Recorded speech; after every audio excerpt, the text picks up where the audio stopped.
The I Am Discourses by the Ascended Master Saint Germain. Discourse number 6,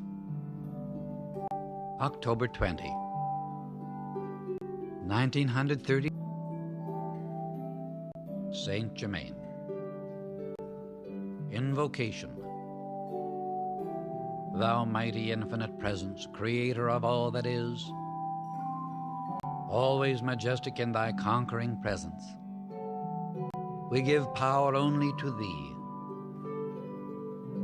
We forever withdraw all power we have ever given to outer things, and stand serene in thy majestic presence, love, wisdom, and power,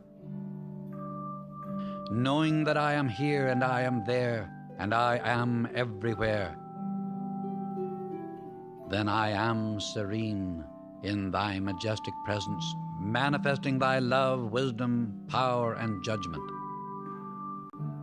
that I have thy foresight and see far beyond human possibilities.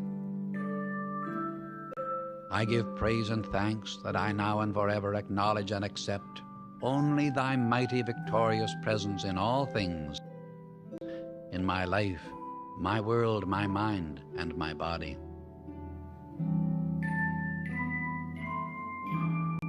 I give praise that I have placed about each form thy magic circle, invincible, impenetrable to anything unlike thee. I stand guard over my life, body, mind, world, and affairs, that nothing manifest unlike thee.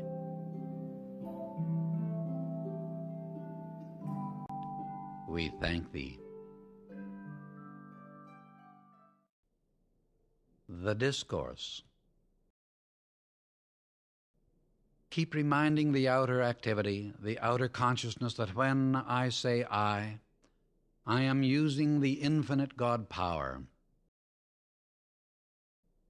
When I say I am, I have set this power into motion to successfully accomplish whatever the idea is which has been held in consciousness, or whatever idea the attention has been held upon.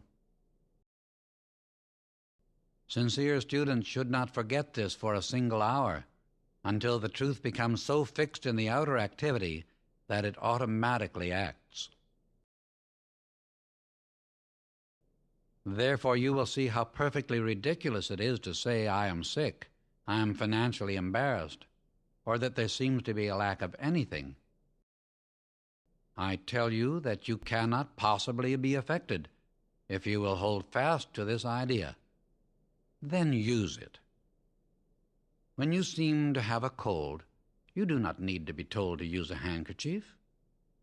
Then why do you need to be reminded that the outer activity has but one power by which to move itself about, and that is the I Am Presence, God in you? The unfortunate thing about sincere students is that they will not meditate often enough upon this truth for its marvelous presence to come into activity.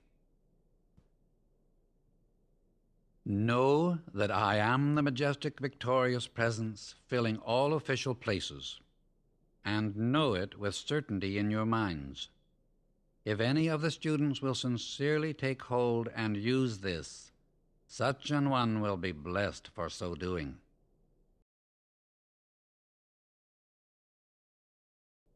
Guard yourself in the outer contact constantly, that you do not unknowingly accept the appearance of things or the fear of so-called financiers. God governs your world, your home, your business, and that is all with which you are concerned. Do not ever fear that you are running amok with your imagination when you sense and feel the nearness of the full manifestation of the mighty individualized presence. Rejoice. Believe in the mighty presence that holds in its embrace everything in this world that you can desire or use. You are not dependent on the outer things. With a joyous entering into this mighty power and presence which contains all, do you not see how you would be provided for if everything were cut loose? I want you to feel joyously accept, and with all your being, know that the power of precipitation is no myth. It is real. Those who enter into this feeling deep enough will have the precipitation of anything they want.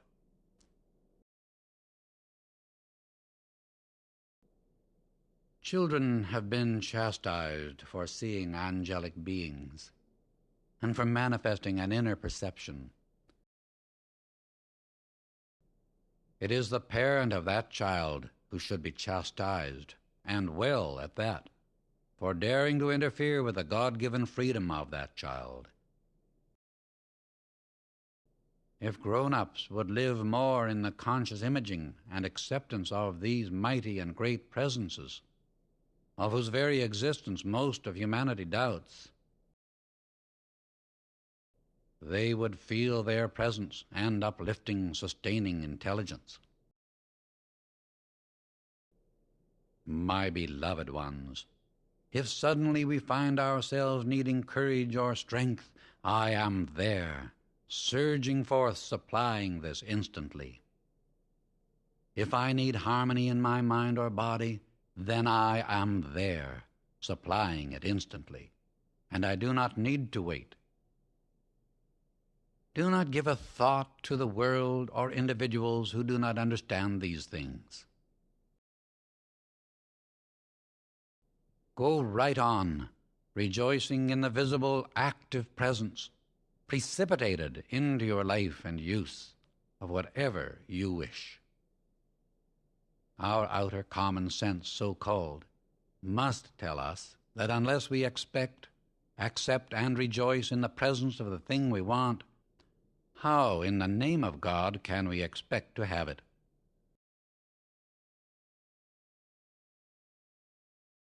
The poor, insignificant outer self struts itself about saying, I am too important to give attention to these childlike fairy stories. Well, let me say to you that one day the individuals who say this will be only too glad to listen to those fairy stories and fill their minds with those ideas that they may come forth. In every instance in the outer contact of the world of business, whenever there is a negative condition that seems to touch your world in any way, instantly take your firm stand. I am the precipitation and visible presence of whatever I desire, and no man can interfere with it. This is a mighty truth. When I speak of precipitation in this manner, I do not only mean through the invisible, but through any channel, for all is a precipitation. It is only a little difference in activity.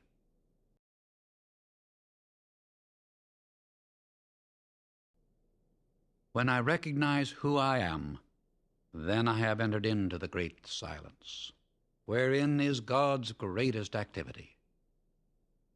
This recognition should bring great revelations to the individual, if he holds to it with joyous acceptance. In your outer experience, the use of any activity develops your strength to greater and greater efficiency, does it not? If one can apply this in the outer activity, do you not see how much more important it is to the inner activity? The more you put it into use, the greater the power you put into it. No, you can do it with the inner spiritual things far greater and quicker than in the outer things. For with spirit, the power acts instantly. There is no waiting when the I Am acts. The fact that you give credence to development of the muscular system by use should make you realize that the same effort given to the exercise and recognition of the inner power would naturally produce far greater results. For instance, man is supposed to perform certain physical exercises in order to develop his muscles. I have, in my students, many times enabled them to produce powerful muscles in a symmetrical, beautiful body without having taken a single exercise to do it. It is the same with the exercise of your inner faculties in bringing forth the inner power. In all development, either of the inner or the outer, the first part of the exercise is mental. Here we must know that there is only one power and energy to use, and that is from the I Am God presence in you. Therefore, the exercise of your inner faculties is necessarily mental, called mental, but I say to you, it is God in action, because you cannot form a thought without the intelligence and energy of God to do it. Therefore, your mental activity is the energy of God in action. Now you see how easy and possible it is to make a strong physical body without lifting your hand in physical exercise to do it. Most scientific, medical, and men of physical culture will deny this, but I assure you it is only because they have not become aware of or thought deeply upon the energy or power that is acting. Because no kind of activity can take place except by the use of this inner energy and power. Individuals allow the impingement of doubts and fears to rush in and overwhelm them when it comes to the recognition of these great faculties, which are free for their use at any time. You see, they are but submerged, as it were, by the outer, like a cork that has been pushed beneath the water, which, when released by a little effort, pops up to the surface into use. I must say it is positively pitiful when earnest students spend so many years straining at intervals to gain the use of these faculties, and then, because they do not operate immediately, relapse into a state of inactivity until something spurs them on, and then relapse again. Persistent, determined recognition of this I Am presence will take you through anything to absolute certain accomplishment, unless you lay down on the job.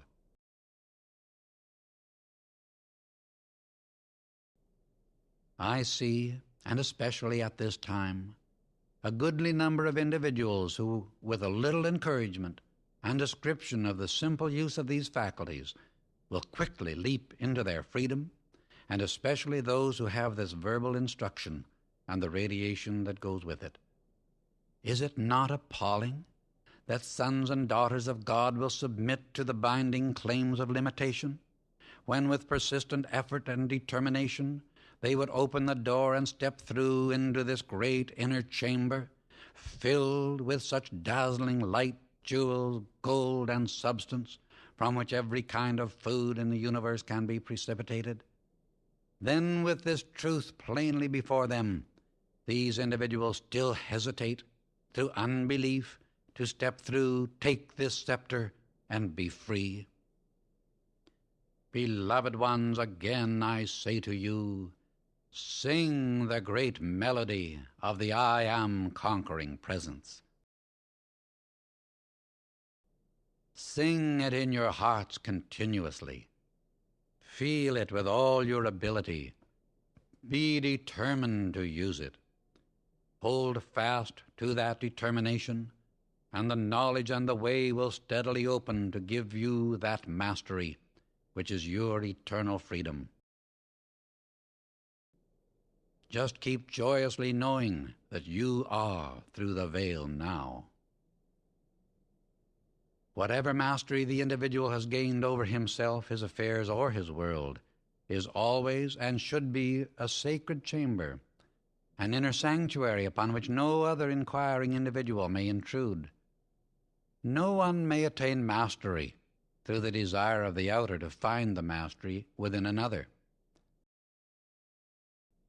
To seek, find, and apply the law of one's own being is the student's sure road to mastery, and only when the individual has attained it himself may he really understand what true mastery is. There is only one mastery to be sought, and that is over one's own outer self. One might walk beside a master for years and not discover it until his own inner faculties revealed the fact. One might live in the same house with a master for years and not know it, until some crisis arose to be handled, and thus the real power be revealed. For a master to discuss or disclose his own attainment of mastery would be to dissipate his own forces, and may not be done at any time.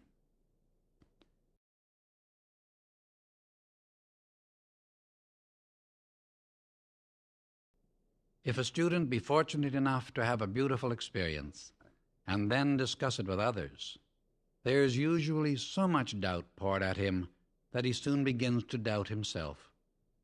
It is really funny how convincing someone else's argument can be.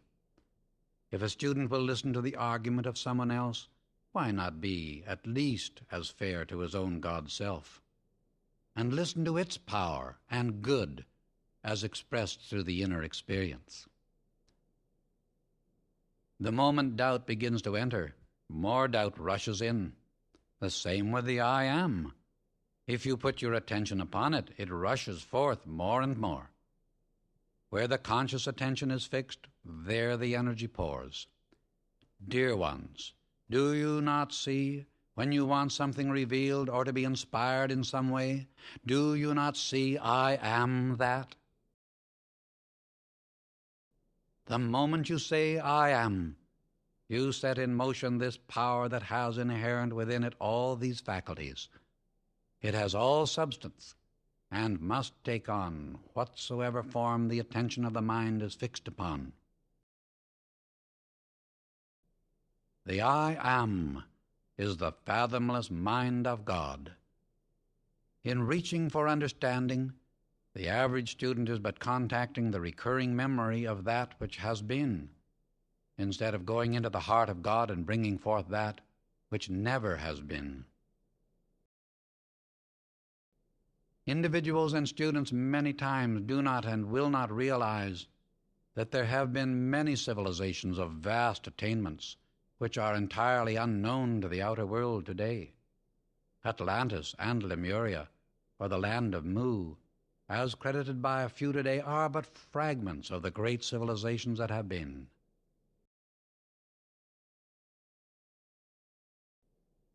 To do unusual things. The students who wish to do this take the determined stand. I am the heart of God, and I now bring forth ideas and accomplishments which have never been brought forth before. Consider only I am that which I wish to bring forth. The I am presence is the heart of God. You are immediately in the great silence the moment you say, I am. If you recognize that you are the I am, then whatever you declare is manifest that moment. To believe is to have faith a thing is true. There is an interlocking of belief and faith. In the beginning, a thing is belief, and if held to, it becomes faith. If you do not believe a thing is true, you cannot bring it into manifestation. If you do not believe I am a thing, how can it act for you? The old saying, there is nothing, good or bad, but thinking makes it so. It's an absolute truth. When you know that God's energy comes forth into the individual, absolutely pure and perfect, then you must realize that it is the individual who requalifies that energy and imposes his own impure quality upon it. This pure God energy is projected forth by the conscious effort of the individual, and he must impose some kind of a quality upon it, for that is his privilege as a creator. Everyone is constantly qualifying this energy, which is pouring forth continually. Each one is continually pouring his color into it through his own consciousness. Every activity of the outer that qualifies carries with it the inherent faculty of sound and color.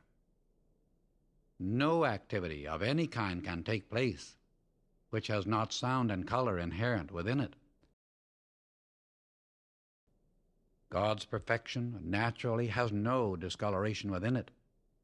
Within the outer faculty which gives quality to a thing is where the discoloration takes place. Every student must take the responsibility of his own activity in qualifying the energy he sends forth. The mind cannot act upon anything that has not intelligence inherent within it. Do not allow yourself, in the human sense, to consider the element of time in anything you do. But enter into a thing joyously, and stick to it until it does manifest. Be like a blowtorch. If you will hold steady on the mighty God presence as the actor doing the thing, you will enter into the fullness and perfection of everything ready for your use now. All permanent accomplishment must be by the self-conscious effort of the individual. Question: what is sympathy?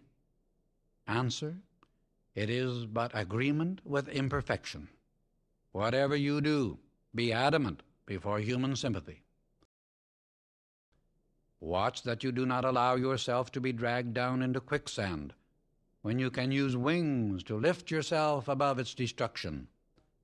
Judge not, but keep joyously entering into the I Am presence, and all things will manifest perfectly. For any imperfect condition, especially old age, use I am the perfection of that individual.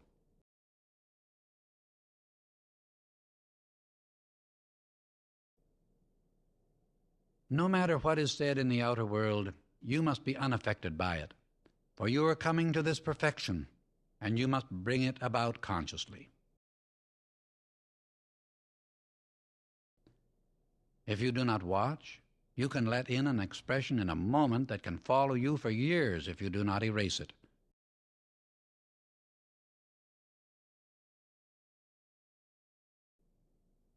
When you are consciously using the great law, know that the active power of God's thought knows its direction, goes and performs perfectly. Consciously charge the I Am intelligence to use whatever is necessary. Say, I am intelligence. Qualify this with whatever is required.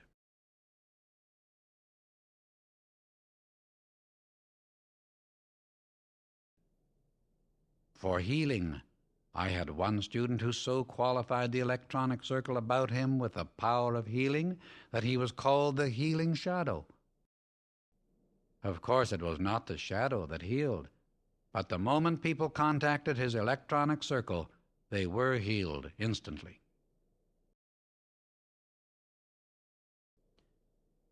Question: understanding God as love, why did God individualize himself? Answer: in order to have something to love. Question: why were the rays divided? Answer: in order to express love. Love is the active principle of God. When you are loving, you are enfolding what you are loving in that robe of God, that radiant presence and activity. Never condemn. Try always to understand whenever there seems to be a wrong sex activity, and lift the consciousness of the individual by focusing the attention upon a high ideal of some kind, in order to control the thought so the sex activity can come under conscious control of the individual through the use of his own will. The proper clean use of the sex is for the expansion and expression of love in the procreation of a form that the incoming soul may have an harmonious and loving disposition and temperament. The thought and feeling of the parents are the influencing, molding activity. The nature of the life principle of the individual is to love. Benediction. Infinite God of love, we give thanks for thy gracious outpouring today, for thy mighty radiance filling all things everywhere. We give praise and thanks that we have entered into thy world, where everything is so fair, where thy radiance, creative with every thought, brings into perfection all things held within our thought. Notes. Raising the body.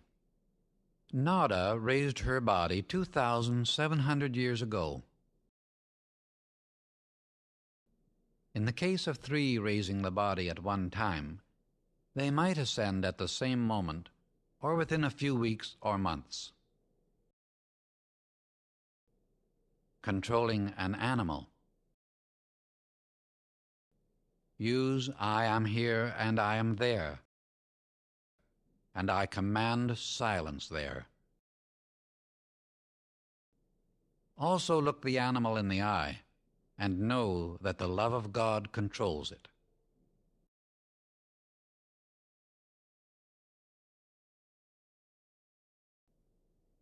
The difference between divine compassion and human sympathy is as great as that between light and darkness.